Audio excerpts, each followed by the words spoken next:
أعوذ بالله من الشيطان الرجيم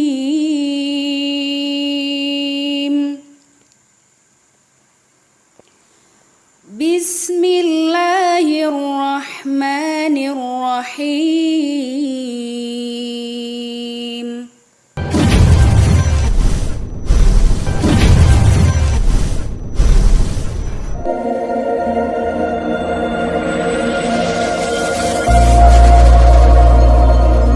Ada muqaddimah fiqhiyah yang kami hadirkan dari kitab Mukhtasar Abi Suja atau yang dikenal dengan kitab Taqrib. Kita sudah sampai kepada faslun fi syurutis sholati, tentang syarat salat.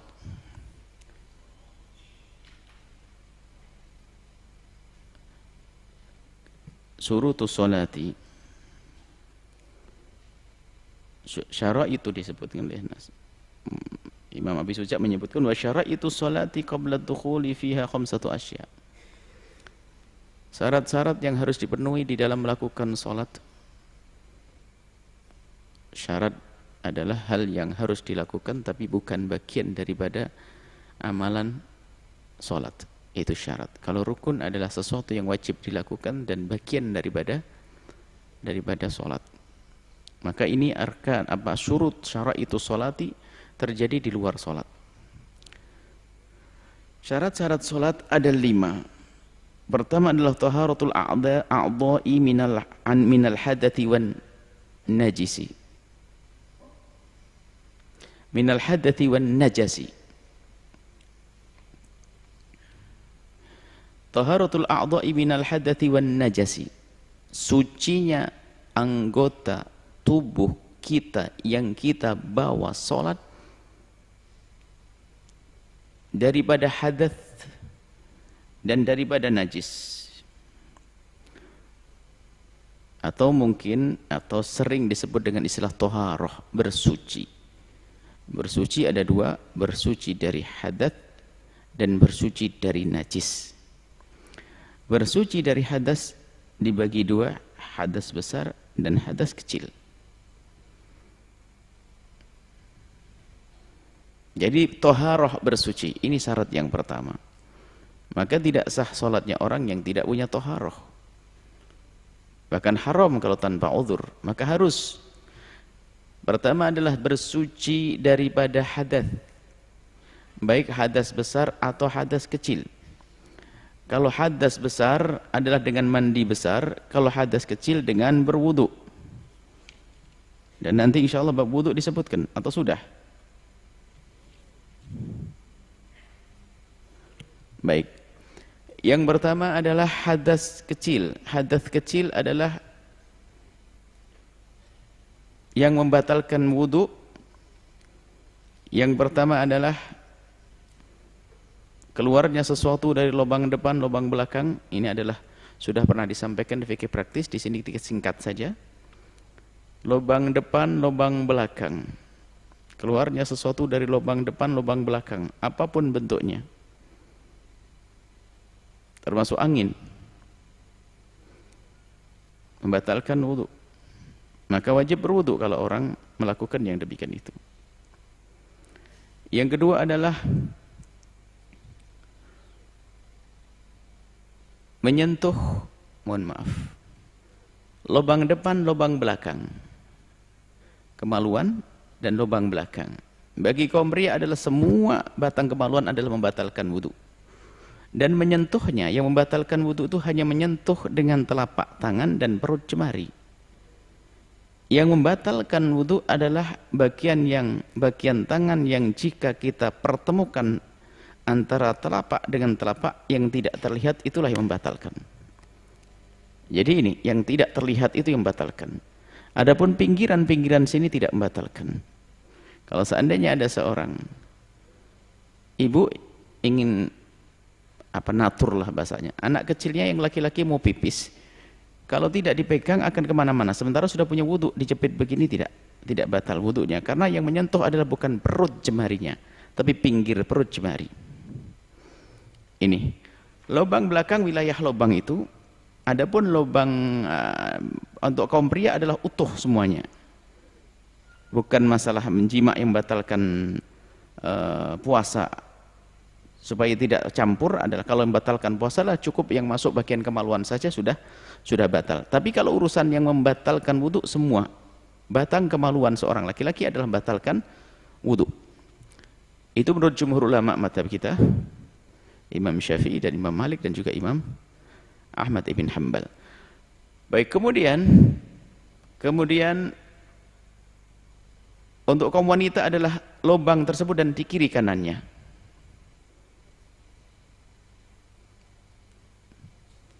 Kita selesai ini, fikih praktis pernah kita bahas. Kemudian yang kedua, yang ketiga yang membatalkan wudu adalah hilang akal. Hilang akal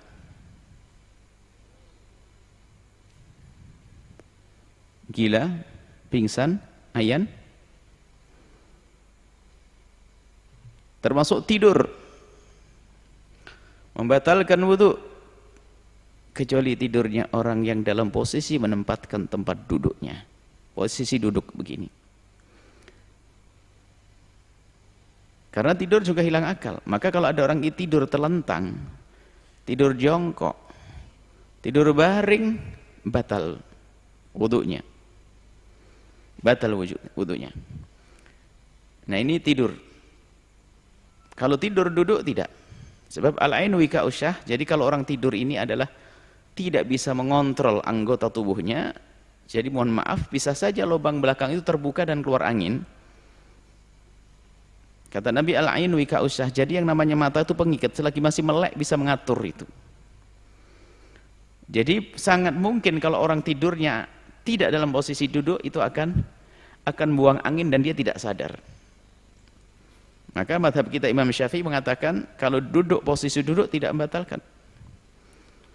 Dan kalau kita cermati memang beda antara posisi duduk dan posisi yang lainnya. Subhanallah, kalau kita cermati, kita belajar tidak hanya sekedar mendengar dan menghafal saja, akan tapi kadang perlu bertanya apa bedanya antara baring dan duduk, kan begitu. Kalau dihubungkan dengan hadis Nabi al-ainu wika usyah, kalau yang namanya mata ini pengikat lubang belakang agar tidak keluar angin, agar bisa ngontrol. Kalau orang masih sadar bisa ngontrol. Kalau orang tertidur tidak bisa ngontrol. Akan tapi dalam posisi duduk itu akan terkontrol. Sebab kalau orang lagi posisi duduk ini dalam keadaan normal saja, kalau dia ingin buang angin tidak bisa, kecuali harus merubah posisi. Sebab posisi duduk ini menutup lubang tersebut. Nah, ini lihat, kalau dalam keadaan normal saja kita melek posisi duduk, buang angin, akan bisa mengagetkan tetangganya nanti. Jadi harus, nah ini hikmahnya. Baik, yang keempat yang membatalkan wudu adalah bersentuhan laki dengan perempuan dengan syarat-syaratnya tentunya. Ada 5 syarat yang sudah dihafal dalam fikih praktis. Mohon bagi yang ingin memperluas masalah ini, coba dilihat nanti di pembahasan fikih praktis. Fikih praktis itu ada pembahasan detail, karena nanti dibahas masalah tentang mahram segala macam. Ini singkat saja sesuai dengan matan ini. Yang membatalkan wudu adalah bersentuhan laki perempuan dengan 5 syarat, adalah laki dengan perempuan. Perempuan dengan perempuan tidak batal, laki dengan laki tidak batal. Aslinya harus begitu. Kalau perempuan tidak asli dengan perempuan kalau perempuan tidak asli dengan perempuan beneran tetap batal. Perempuan aslinya ada laki-laki berubah jadi perempuan, dirubah, tetap dia hukumi sebagai laki-laki. Aslinya apa? Begitu. Baik, laki perempuannya. Yang pertama adalah laki perempuan. Syarat yang kedua bersentuhan laki perempuan adalah kulit ketemu kulit. Kalau kulit ketemu gigi tidak. Seorang suami saking gemes sama istrinya disentuh, saya pengen nyentuh gigimu, nggak batal. Atau membelai rambutnya tidak batal, atau menyentuh kukunya, kuku dengan kuku atau kulit dengan kuku tidak membatalkan. Kuku dengan kuku tidak membatalkan, gigi tidak, rambut tidak. Makanya kalau seorang suami membelai rambut istrinya tidak batal wudu. Baik. Kemudian yang ketiga adalah dua-duanya adalah membangkitkan syahwat lawan jenisnya. Artinya umur yang membangkitkan syahwat, bukan anak kecil. Jadi kalau kita seorang laki-laki, kita dewasa, menyentuh anak kecil tidak batal wudu kita. Atau seorang wanita menyentuh anak laki-laki kecil, tidak batal wudu. Yang sekiranya laki-laki kecil itu umumnya tidak membangkitkan syahwat. Untuk tabiatnya orang normal, kayak Imam Syafi'i dan sebagainya. Selalu mencontohkan Imam Syafi'i, karena imam kita Imam Syafi'i. Maksudnya, orang normal. Tapi kalau orang tidak normal, ya masalah bangkit syahwat, ya lain cerita dia. Wong laki dengan laki ada yang bangkit syahwat, perempuan dengan perempuan ada bangkit syahwat. Itu kelainan, tidak masuk dalam bahasan ini. Ini orang normal. Yang keempat adalah tidak ada pembatas biarpun tipis. Kalau ada pembatasnya biarpun tipis, tidak membatalkan. Tipis sekali. Ada pembatasnya, ada hail, maka tidak membatalkan wudu. Yang kelima adalah bukan mahram. Kalau mahram tidak batal wudu. Tolong para santri harus ngerti, bukan muhrim ya. Kalau muhrim orang naik haji sana, mahram dengan fathah ra-nya. Mahram orang yang haram dinikahi. Sudah menjadi salah kaprah di masyarakat. Mahram jadi muhrim naik haji nanti, muhrim. Mahram selesai ya, 5. Kalau itu salah satu dari ini adalah membatalkan wudu, harus berwudu, wudunya dengan air yang suci dan mensucikan. Baik, kemudian rincian mahram ada lagi, ada mahram ada 3, ada mahram nasab, akhir mahram nyusui, dan akhir mahram musaharah dan pernikahan. Nanti ada. Tidak kita bahas di sini karena sudah dibahas di pembahasan fikih. Ini ada tambahan saja ini. Yang kedua adalah membersihkan diri dari najis. Najis insyaallah kalau tidak salah ini dibahas najis. Di kitab ini akan dibahas najis lumayan detail di sini. Najis ada 7 yang sudah pernah kita hadirkan dalam fikih praktis, kembali kepada pembahasannya. Najis di mana? Najis di 3 tempat. Di bajumu, di badanmu, dan di tempatmu. Kalau bajumu terkena najis maka tidak sah. Badanmu terkena najis tidak sah. Atau di tempat. Tempat adalah yang bersentuhan dengan badan kita. Kalau tempat tersebut tidak bersentuhan dengan badan kita, maksudnya badan kita tidak menyentuh najis tersebut, ya tidak. Contohnya, Anda berdiri, di depan Anda adalah ada kotoran ayam. Baunya luar biasa. Biarpun baunya sampai ke Anda, asalkan Anda tidak menyentuh, tidak batal. Bahkan di saat Anda sujud, pas kotoran ayamnya di hidung Anda, baunya kayak apa, tetap tidak batal, tidak membatalkan. Yang penting tidak menyentuh. Jadi bisa saja kalau ada najis di dekat kaki kita, tinggal kita menjauhkan kaki kita. Dan jangan menyentuh. Ini adalah masalah najis di badan, kemudian najis di baju, di pakaian, kemudian juga najis di tempat yang kita gunakan untuk sholat. Pembahasan najis adalah lumayan panjang lebar, karena kita harus bahas tentang apa itu najis, kemudian bagaimana cara mensucikan najis, pembagian najis, ada najis ringan, najis berat, najis sedang, kemudian juga bagaimana pindahnya najis, ini harus difahami. Kemudian juga ada najis yang ma'fu, dimaafkan, dan najis maafkan itu banyak sekali, belasan, kurang lebihnya ada 11 najis yang dimaafkan. Ada yang dimaafkan di badan, tidak dimaafkan di baju, ada dimaafkan di air, ada tidak dimaafkan di baju, ada dimaafkan di badan, tidak dimaafkan di baju, ada dimaafkan di badan dan di baju, ada dimaafkan di air, ada dimaafkan di makan, tidak dimaafkan di air, ada dimaafkan di air, tidak dimaafkan di baju, dan seterusnya. Ada dimaafkan di makanan, ada dimaafkan di jalan, ada dimaafkan hanya di Mekah saja nanti. Jadi insya Allah itu juga ada pembahasan khusus di dalam fikih praktis. Ini sepintas kita